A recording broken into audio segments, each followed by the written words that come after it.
Hello friend, চলে এলাম আর একটা নতুন ভিডিও নিয়ে। সকালবেলা চান করে পুজো দিয়ে রান্নাবান্না সেরে মন্দিরে যাচ্ছি অঞ্জলি দিতে, ষষ্ঠীর অঞ্জলি।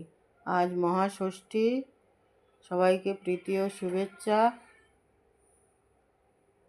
আজ আমাদের দুর্গাপুজোর 50 বছর পূর্তি, তার জন্য নতুন করে দুর্গা মণ্ডপ সেজেছে, প্রতিমাও নতুন, সুন্দর প্রতিমা।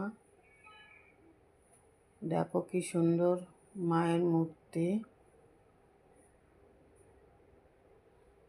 সবাই ভালো থেকো, পাশে থেকো। জয় মা দুর্গা।